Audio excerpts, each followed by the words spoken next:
I am so excited to welcome Damon Thayer to the podcast. First of all, Damon, congratulations on 22 years, 2 decades in the Kentucky General Assembly. 12 of those as the majority floor leader. You announced recently that you would not seek re-election, to take some time away to devote to your other passions. But how does it feel? How does it feel to be out kind of enjoying all those other things? Claudia, thanks for asking. It feels great. My time in the legislature was a privilege to be able to serve the people of my adopted home state here in Kentucky. I had a great run and slayed a lot of dragons, but I just couldn't do it forever. And I wanted to get back to my private sector pursuits that I'd sort of put aside for a long time. And I'm really glad to be working on them, mostly horse racing and bourbon. And those are some pretty good Kentucky kind of things to do. Well, you mentioned bourbon, and that was one of the main reasons I wanted to talk to you about this big issue that's kind of put Kentucky and Kentucky bourbon directly in the crosshairs.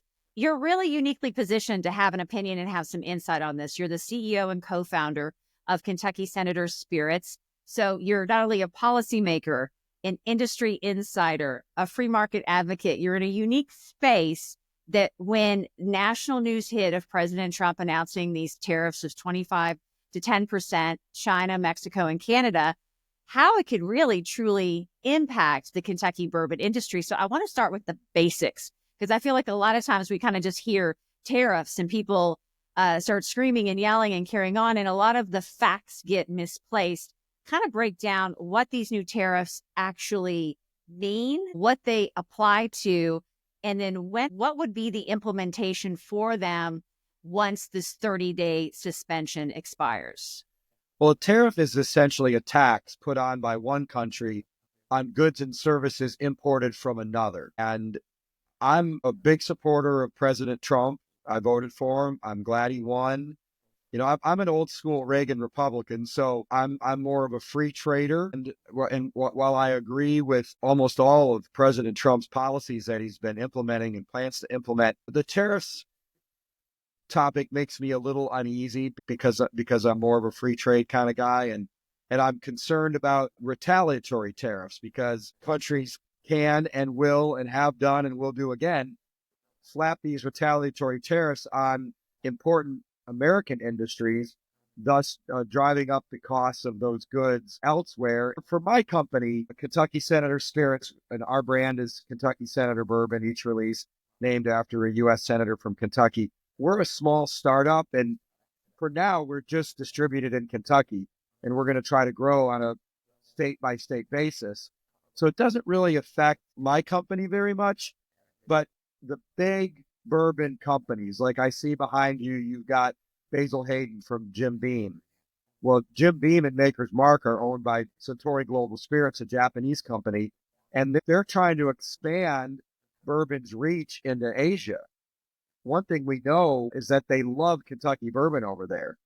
And you look at not only Jim Beam and Maker's Mark, but Buffalo Trace, all the Sazerac brands, Brown-Forman, Woodford Reserve, Old Forester, Jack Daniels, the growth that, and some of those are publicly traded companies, the growth that they're looking for has to come from new markets. And they're trying to get into those new markets, especially in places like China. And that could slow down if they slap retaliatory tariffs on bourbon going overseas. That's going to slow down sales, because simple economics, when you increase the cost of something, generally fewer people consume it, fewer people purchase it. And so the concern here is that if they put these retaliatory tariffs on Kentucky bourbon, it could slow down the tremendous growth that our big Kentucky bourbon companies have had, and that could lead to job loss. They could scale back production, and it could lead to them laying people off. So that's what the concern is. But on the flip side, I know what President Trump is trying to do. He is a master negotiator. Whether you like him or not, whether you're a supporter or a detractor, I think you have to admit that he's a pretty good negotiator, and he throws things out there as negotiating tactics to try to get what he wants. And we saw right away Mexico and Canada back. Like, hold up. They're like, hold up. How about we take a break for 30 days? Hold on. Yeah. But that was the point. Exactly. And Right. I'm back here cheering as a pro-American patriot, that, okay, good. They're going to help us control the flow of fentanyl into our country. They're going to work with us and put skin in the game and trying to keep illegal immigrants from coming into America. So I was cheering that. And, we'll see if it has the same effect on our trading partners in places like China. So, I know why my friends in the bourbon industry are a little nervous, because, it's been a great 10-year run for the bourbon industry. And I still think, despite recent reports, that the bourbon boom is still on. Bourbon is still very popular. I still think there's growth in this country and on this continent. But obviously for the big behemoths out there, they're looking overseas to be able to grow the popularity of this beautiful amber liquid that we love so much here in Kentucky. And speaking of retaliatory tariffs, we've already had a glimpse of that. The last time the tariffs hit bourbon, targeted bourbon under the Trump administration, the EU retaliated. Is this time different? How is this situation different from what happened before, or is it? Well, Trump 47 feels a lot different than Trump 45. I feel like he's got more of his people in positions of authority and decision making who understand what his vision is and are trying to implement it. I also feel that the president himself is more sure-footed this time around, about knowing how to use the power of the presidency and the bully pulpit. I mean, I'll never forget on January 20th, I was spellbound in front of my TV watching President Trump sign those executive orders while conducting a news conference. I mean, it's unprecedented. We've never seen anything like that. It was like watching a reality show. It really was. It was entertainment, but it was educational at the same time. And you mentioned you've supported President Trump in the past. Were you at his inauguration?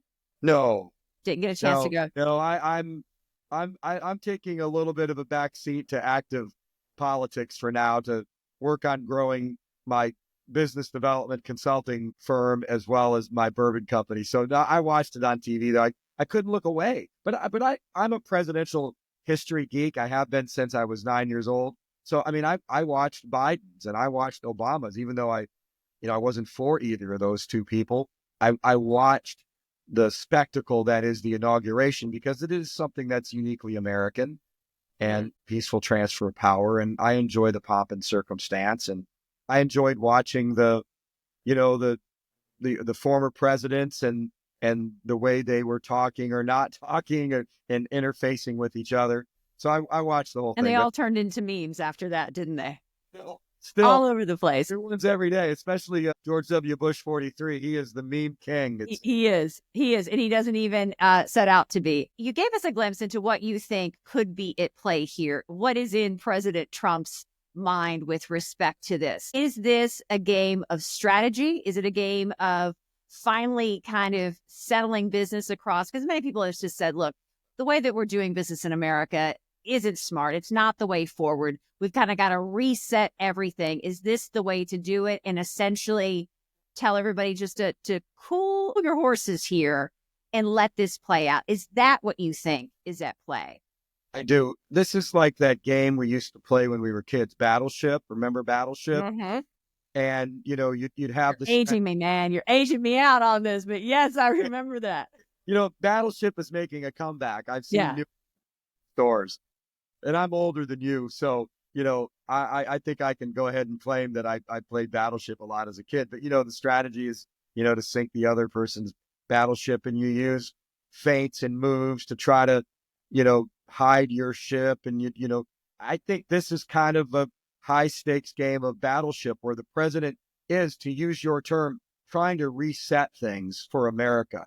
We have gotten off track I would say, since 2008, since Barack Obama got elected president. And I'll say it, I don't think he had an America First agenda.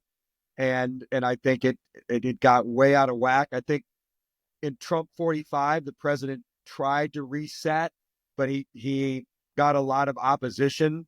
And I think things got worse under Biden. And so now I think more people support him. The Republican majorities in Congress are more supportive of him.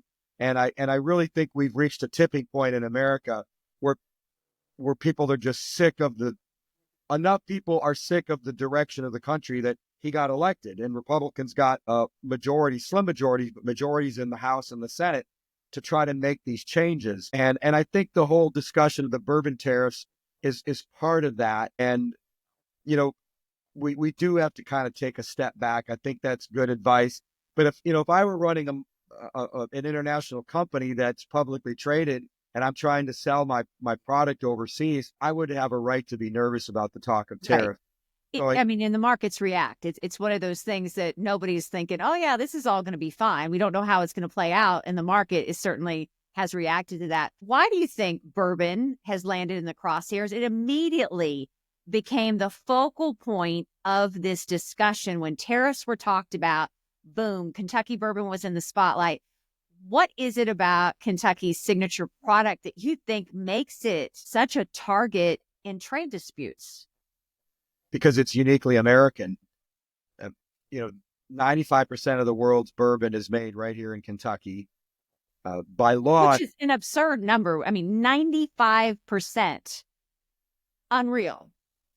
other states can and do make it, but it's not as good as when it's made here. And it's a $4 billion annual economic impact in Kentucky with 26,000 well-paying jobs. And because it's uniquely American, you can't get bourbon from anywhere but America, most of it from Kentucky.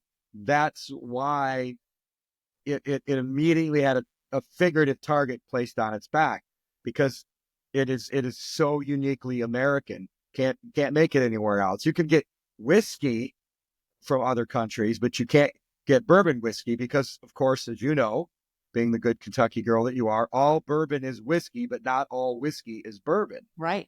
So even though most Irish whiskey, for example, is aged in used Kentucky bourbon barrels, all of Jameson's Irish whiskey is aged in wild turkey barrels from Lawrenceburg, Kentucky. When I visited the Jameson distillery in Dublin, Ireland, I walked in and I saw a wall of bourbon barrels full of Irish whiskey that said Wild Turkey Distillery, Lawrenceburg, Kentucky. So, It's wild to see. A friend of mine went on a bunch of tours in Scotland, and I was inundated with pictures during his trip. He's like, all these Jim Beam barrels are everywhere. Yeah. Look at these Woodford Reserve barrels. He said it's just so prominent for folks here to talk about and to use the products that are directly from Kentucky. Yeah, it's a compliment. It's a compliment to bourbon and Kentucky bourbon specifically that we are targeted, but it doesn't make, bourbon or spirits company CEOs. It's not a very comforting thing, even though it's sort of a backhanded compliment. The Kentucky bourbon industry has seen a lot of record investments throughout the state in recent years. There's been massive expansions at a pace that I have not seen in recent years. You've got everybody and their brother popping up with a distillery on the corner. I mean, it really inspired you to go ahead and say, you know what, Kentucky Senator Spirits, I'm going to get involved. I'm going to grow what I'm doing. Everybody wants to get in on it. So could this slow down that engine for a while on large and small distilleries? It could. And full disclaimer, Kentucky Senator Bourbon, we do not own a distillery. We source bourbon and contract distill our bourbon with other distilleries. I'm kind of glad we don't own a distillery right now, because there is some uncertainty in the marketplace. And it's not just the tariffs. America as a whole is getting back to pre-pandemic levels of alcohol consumption. We drank a lot of booze during the pandemic when all of us were stuck at home, and we're sort of getting back to those levels. And so I think there is some uncertainty that a lot of industries are facing as we're really still adjusting to life post-pandemic, because consumer habits have changed so much across the board, from home ownership to automobiles to the way we travel and vacation, the way we consume entertainment, the way we eat, the way we drink. So I think businesses are still adjusting to that. It's not just bourbon. But I just saw the press release today from the Kentucky Distillers Association. I wanted to ask you about that. They're saying, they commended Trump and leaders of Mexico and Canada for suspending the tariffs for 30 days. What did you make of the tone of it? What did you think of that statement? Yeah, I liked it. And also, full disclosure, Kentucky Senator Spirits is not yet big enough to be a member of the Kentucky Distillers Association. But I obviously, during my career in the Senate, I worked very closely with them on bourbon policy. And so I And they read, have to appeal to both sides. They have to work with Republicans and Democrats. no, trust me, I had to cut some deals with the other side to get some bourbon legislation passed from time to time. And but I liked the tone of the press release. It showed that there are close to a dozen new additions to the Kentucky Bourbon Trail. It shows that bourbon tourism is not slowing down, which means when people come to Kentucky, and 80% of Bourbon Trail visitors come from out of state, they're going to consume our products. They're going to buy bourbon that they're going to take back home. They're going to stay in our hotels. They're going to eat in our restaurants. They're probably going to visit other Kentucky tourism attractions when they're here. And I liked the tone of the press release. And Eric Gregory is a friend of mine, and he's the president of the KDA. And I know most of the board of directors over there. They're a pretty savvy bunch. They know what they're doing. They all have really good business minds. And I thought the press release was spot on, chef's kiss. I thought they hit the tone perfectly. Look, I know everybody's nervous about the tariffs, but I thought the way they complimented the presidents of these three countries on our continent was really smart. Rolling out those new spots on the Bourbon Trail from east to west, north and south. It sent a big message, doesn't it? We're not slowing down. Yeah, I think that's right. And because, we are facing some headwinds, as I mentioned, that a lot of businesses are. I mean, would you want to be in the movie business right now when I still love going to movie theaters, but I'm worried there aren't going to be any in 10 years because, the pandemic accelerated the streaming at home lifestyle that people have. Now, there are some big blockbusters coming out this summer. Actually, this month, Captain America's coming out. And I'm hoping post-pandemic and post-writer strike that people will return to the movies again. But, how'd you like to be in the movie theater business? With their consumption habits are changing rapidly. And I still think there's a huge swath of America who's in love with Kentucky bourbon. And I think there's going to be some resets. And like every good business owners have to adjust and adapt to consumer trends.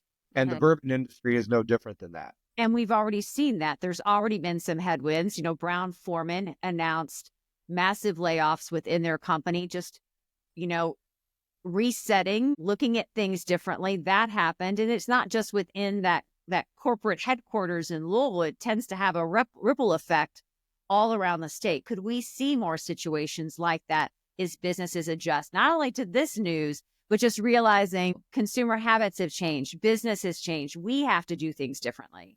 Well, I would be careful about drawing too broad of a stroke from what happened at Brown-Forman. Brown-Forman is unique in the bourbon business in that they own their own cooperage. They made their own bourbon barrels over there in Louisville, and they decided that it was a better cost structure for them to get out of the barrel making business, to close their cooperage, and to get their barrels from one of several other companies that are in the cooperage business. Now, that was really bad news for a number of employees, but my guess is a lot of them are going to be rehomed because those barrels still have to be made somewhere. They're not cutting back on their production of Old Forester and Woodford Reserve. Actually, the bourbon segment at Brown-Forman continues to go up. Jack Daniel's, because it's a shelf brand, I don't buy Jack Daniel's, but I'm guessing it's $30 a bottle or something like that. It has seen a drop. That segment of the whiskey market is shrinking a bit as that consumer reverts back to pre-pandemic levels of whiskey consumption. But their bourbon segment is still up. Those barrels still have to be made somewhere. Woodford and Old Forester are going to have to buy barrels from somewhere, and someplace is going to get that business and have to increase the number of employees because they've got to crank out a higher volume of bourbon barrels. So that's not good news in the short term for the people who lost their jobs. But in the long term. But in the long term, it is. But most everybody else in the bourbon business buys their barrels from one of the big cooperages like Independent Stave, for example, down in Lebanon. So it will kind of even itself out in the barrel production. So tend not to draw too many conclusions from what happened in Brown-Forman, because they made a decision in their business model that they obviously thought was cost effective for them. The timing of it, though, right? With all this going on, I think that the American public immediately says, okay, this is all connected. It is a sign of what's to come. Well, get out your crystal ball and let's look 30 days into the future. This suspension lapses. What could you see happen, and what could be done to maybe stabilize the situation? Gosh, you asking me to Right. prognosticate on what the Chinese are going to do. Damon, you know people. I know you hearing things. I know.